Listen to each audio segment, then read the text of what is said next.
What if the monsters of old legends weren't entirely made up?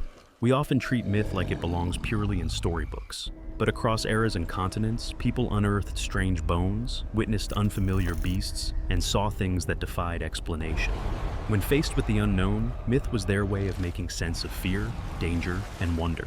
Today, paleontologists discover fossils that reshape what we thought of as impossible. Geneticists unlock stories encoded in DNA. Naturalists observe animals behaving in ways that once inspired dread. We know much more, but myth still whispers in bones and shadows. In this journey, we'll explore 8 creatures once thought mythical and trace the real living or extinct beings that likely inspired them. Prepare to see how legends of horror, wings, claws, or primal strength had roots in real life, and how human imagination built the rest. Long before Jurassic Park thrilled moviegoers, people told tales of swift, deadly predators, beasts that stalked in pack, that leapt, lunged, and shredded their prey with talons sharp enough to tear bone. These are the raptor myths. Vicious, agile, terrifying. What if these weren't just fantasy? Enter Deinonychus antiropus, a real predator from the early to mid-Cretaceous period, about 115 to 94 million years ago. Fossils have been found in North America, in parts of Montana, Wyoming, Oklahoma, even Maryland. It measured about 3 to 3.4 meters long, approximately 10 to 11 feet, weighed 50 to 70 kilograms, had a long, stiffened tail for balance, long arms with grasping claws, and above all, a huge sickle-shaped claw on each hind foot. That sickle claw, curving razor-like, is what really fired the imagination. Stories about taloned beasts that rip, slash, ambush from behind. Many raptor myths map closely to its anatomy. Even its posture, a lean horizontal body with a stiff tail, contrasts stark dinosaur imagery and creates a silhouette unlike anything ordinary. Paleontologist John Ostrom's studies in the 1960s used Deinonychus to challenge old notions of sluggish dinosaurs. Some myths may have been shaped more recently, where fossils found by indigenous or colonizing populations were interpreted or misinterpreted through local storytelling. Imagine discovering a curved claw, enormous teeth fragments, without anatomy or science. The mind builds horror from what it lacks full explanation for. But not all raptor myth is prehistoric. The fossil record shows Deinonychus was real, active, dangerous. It likely hunted smaller herbivores, scavenged as needed, possibly used its large toe claw to pin prey. Its bones show adaptations for speed, agility, balance. So, when you hear the raptor myth, the terrifying, terrible claw tearing through forest shadows, know it had a model. One built of bone, muscle, speed, and a claw that could, in truth, inspire fear. Deinonychus wasn't myth. It helped inspire the myth. If uncovering the real creatures behind ancient legends fascinates you, now's your chance to go deeper. Hit subscribe, tap the like button, and join the hunt for truth behind the myth. Die we fear the image of monstrous wolves, wolves far larger, more savage than those in our forests. This image has roots in a very real creature, the dire wolf, Aenocyon dirus. During the Ice Age, these wolves roamed North and South America, much larger and sturdier than many modern wolves.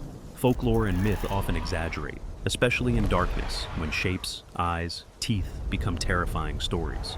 Tales of giant wolves chasing travelers through snow, of packs ripping apart large prey, map well onto what scientists now know of dire wolves.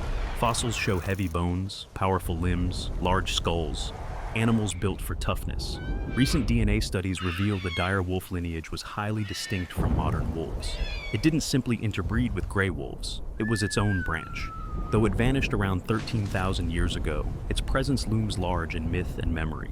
Legends of dire wolves survive in Native American folklore, stories of enormous wolves, of haunting howls in deep woods, of creatures that surpass size and speed of known wolves. In some tales, they embody fear itself, death, cold, the terror of nights when humans are vulnerable.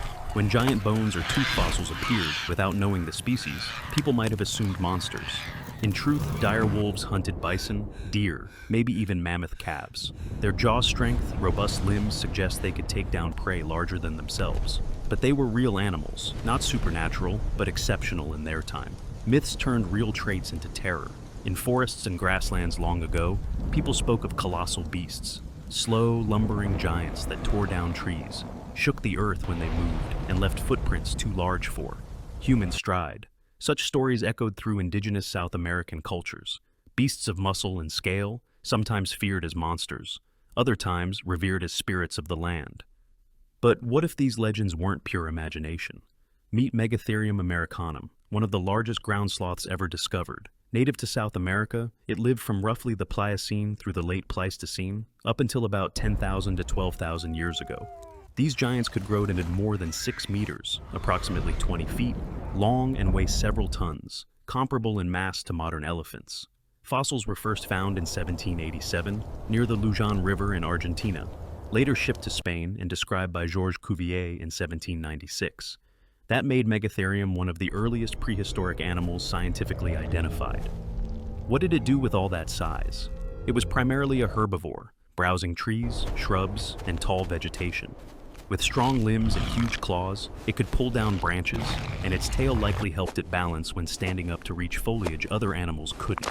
As humans spread, some Megatherium bones would surface. Giant claws, teeth, massive bones. Without scientific knowledge, these remains could easily spark tales of monsters. An enormous skeleton, with claws strong as axes, might become the beast that tore down forests.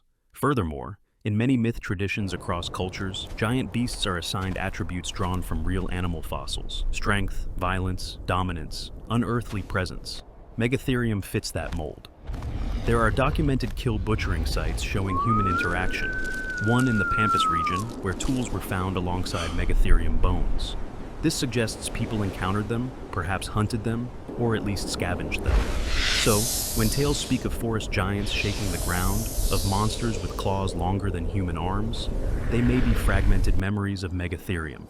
A beast slow, massive, but real, living until mere millennia ago. Legend expands what biology began. If you enjoyed this journey into ancient mysteries, don't forget to like, drop a comment with your thoughts, and subscribe for more. And stay tuned. In part 2, we'll uncover the astonishing Yukagir mammoth.